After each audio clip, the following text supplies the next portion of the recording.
Today we're going to talk about doing your Databricks DevOps GitHub Action and initializing KeyVault and basically deploying the initial resources.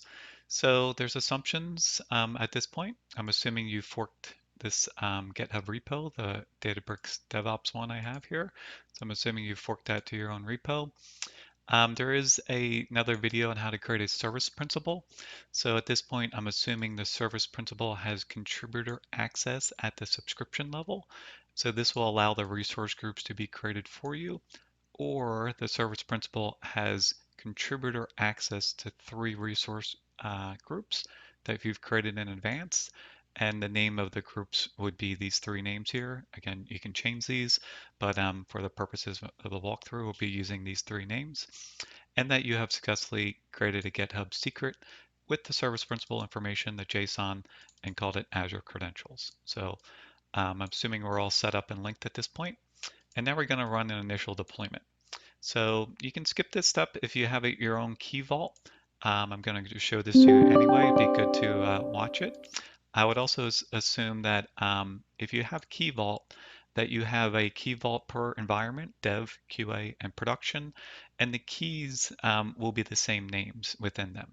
So we'll go ahead and do a deployment, and we'll be setting 3 values. So inside here, we will go to our actions. We will then click on the Databricks CI/CD pipeline, and we're going to click Run Workflow. So we're going to leave the default. We're going to leave this default path. We're going to call this My Project. Our resource group name here will get appended with -dev, -QA, or -prod. So this is our default resource group. The Azure region, the Databricks workspace name, this will be Databricks My Project -dev, -QA, -prod. The key vault name, which we will change, we will put a 1 on the end of it, since it has to be globally unique in Azure. So you might need to do a 2 or 3 inside your case. And I need my subscription ID. So this is something else I need here to go get various resources. And then this deployment mode, you only need to run deployment mode once as initialize key vault. The reason being is the ARM template for KeyVault will deploy the KeyVault, and then the secrets will be created for you. If you keep rerunning this, it will keep adding new secrets with the default values, and it will also remove your policies. So this is a one-time thing to sort of initialize it.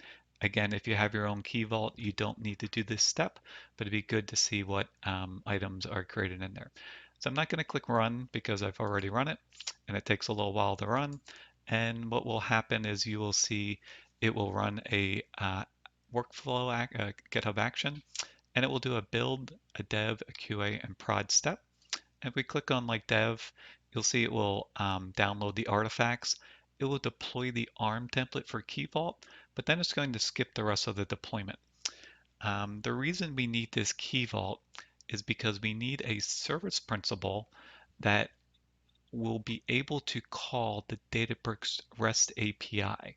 So the Databricks REST API can be called using a Databricks token, which is a insecure way of calling it, simply because if someone leaves your organization and they have a token, they could still call your REST APIs. By using a Azure Service Principal, we can keep that service principal in KeyVault protected so no one can see the secret, and then that service principal can make REST API calls to the Databricks REST API securely and without giving that secret to your developers. So this process has run, and I'll show you what needs to be done afterwards. So after that runs, you will get, I'm doing this in a single subscription. Again, you could do different subscriptions with different steps, but for this purpose, I'm in a single subscription. You see my resource groups have been created, a dev, a QA, and prod. They have a suffix on it. Your naming standards can be changed within the template. I've created 3 variables that sort of do the naming standards that you would just update, and I'll talk about that at a later time. And then if we go into dev, prod, and QA, you'll see we have a workspace called -dev, and we have a key vault with a 1-dev, and same thing for QA. You'll have a -QA and a 1-QA. and you'll have a prod. So what we need to do is go to each one of these key vaults. So I'll click on the production key vault since I'm here. We'll click on this and we have to do a couple things. We need to set an access policy. So an access policy lets a service principal of user access this key vault. So we're going to click add an access policy, and then we're going to pick get and list. So this is going to be for the service principal that is being used by the pipeline. So let me type in Databricks here. So what I'm going to do is reuse my service principal called Databricks DevOps Service Principal. I'm going to reuse this service principal to make my REST API calls. You have an option of creating a separate service principal to do this, but the service principal you select here must have contributor access to the Databricks workspace. So I'm just reusing my DevOps service principal to do this since it has contributor access. Or if you wanted to separate that, you could create a separate service principal and grant access appropriately. So this is service principal will be able to get and list the secrets. And now you also need to add an access policy for secret management. So I'm going to hit select all here, and I'm going to pick myself because I need to physically go set the secrets.